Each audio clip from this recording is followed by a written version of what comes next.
a question. We have to check if a given number is a prime number or not. Okay, so the problem statement is that they will give you a number.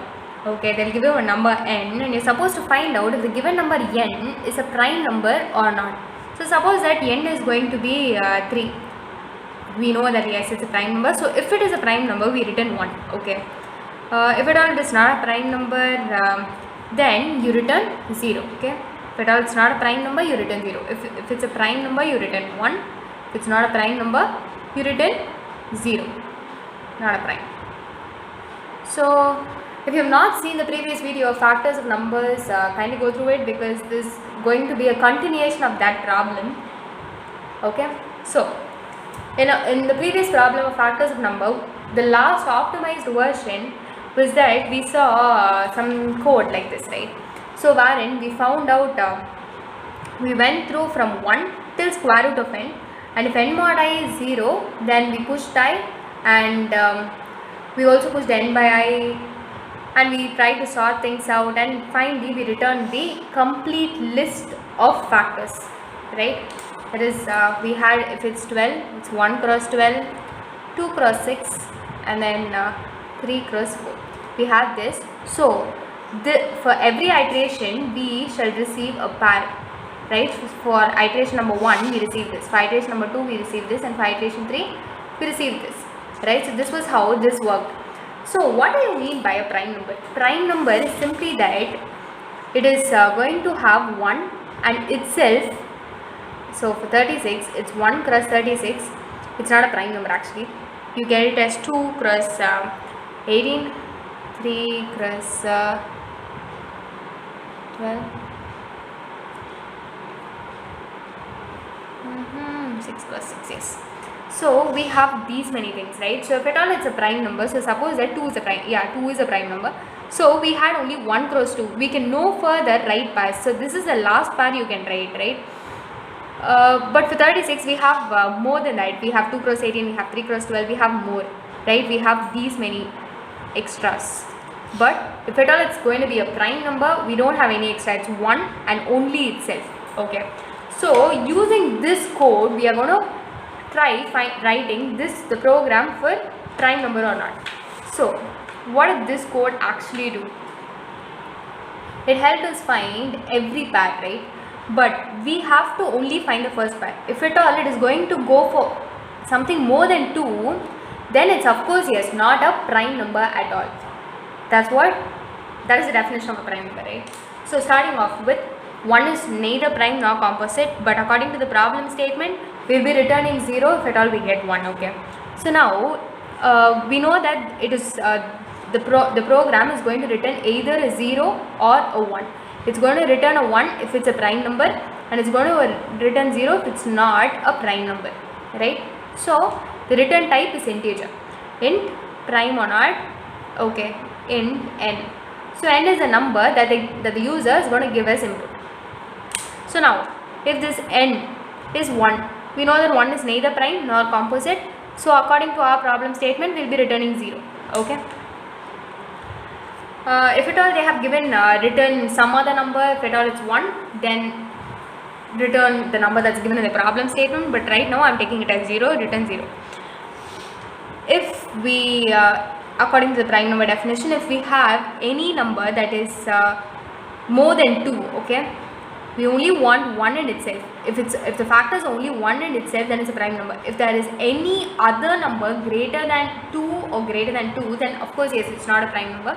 So I'm going to start my iteration from 2. Okay, for instance I is 2, and again same, I is less than or equal to square root of n, I plus plus, as this.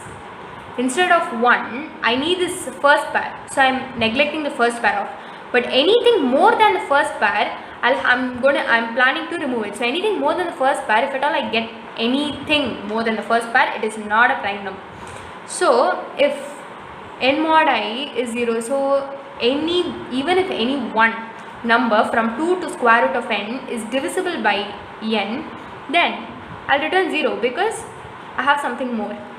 Else it passes everything, that is there is no other thing that is divisible, then after the loop I'm going to return Yes, 1. It's a prime number.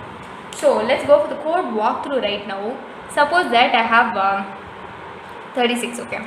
So no, let's not go with 36. Let's go with 18. The change. 1 cross 18, 2 cross 9, 3 cross 6, and then that's it. So now what I'm going to do is that, okay, n is 18. Right now our value of n is 18. So n is not 1. So I'll go to this part. So for I is 2 and I is less than, I is going to start with 2. I is less than or equal to square root of n. So which is going to be 4 point something. So obviously it is going to take a whole number only. So it is going to take 4 and I plus plus. So we'll have 2, 3 and 4 in our I value. So I have my n as 18. If n mod I is 0, yes, of course, yes, I'm automatically getting 18 mod 2 is 0 only, I know that. So when we get this, when I reach this part itself and it's divisible, so which means I'll get this number also. So at this point I'm sure that, okay, this is not a prime number, so automatically I'll return 0. There's no further point in going further down and checking if this is divisible or not. The moment this 2 is divisible, I automatically know that there is another pair that is going to be 9, and I'm no further interested in going down because this part itself tells me that yes, it's not a prime number. Okay, so if at all I get 2, no, if n is going to be equivalent to 2, I start with I is 2 only. I is less than or equal to square root of 2. What is square root of 2? Square root of 2 is 1.414. I don't have to run this only, right? I becomes less than or equal to 1. This is a loop that can never be run. So automatically it returns 1. Okay. So let's make something more interesting. If n is going to be 5, okay, suppose n is going to be 5, I is 2, I is less than or equal to square root of 5. So what is square root of 5? It is going to be 2 point something. So I'll take the whole number only. So 2 and 2. So there's going to be at least one iteration. So there's going to be iteration for 2 only. So if n is what, 5, mod 2, is it 0? No, it's not 0. So there's only one iteration of this loop, and that is not satisfied. So since this is not satisfied, it comes out of the loop and I'm going to return 1 only, right? So I hope this is clear for you. What I'm trying to do is that I take the number and I'm just supposed to find the first pair, 1 cross 18, 2 cross 9, 3 cross 6. Okay, I start from the second pair only. Okay, I'm starting off from this. I'm neglecting this because I know that a prime number must have 1 and itself. So this is fine. But for any other number, if it has any pair like this, right, it is not a prime number, no? So I'm trying to remove it. So once I get a pair, I'm telling you, no, it's not a prime number, I'm returning 0 automatically once the number is divisible. Okay, so this is a prime number. How you're supposed to find prime number? See you in the next session where I'll be finding the prime numbers, all the prime numbers that is smaller than n. Okay, we will see 2 more sessions on that. So see you in the next session. Bye.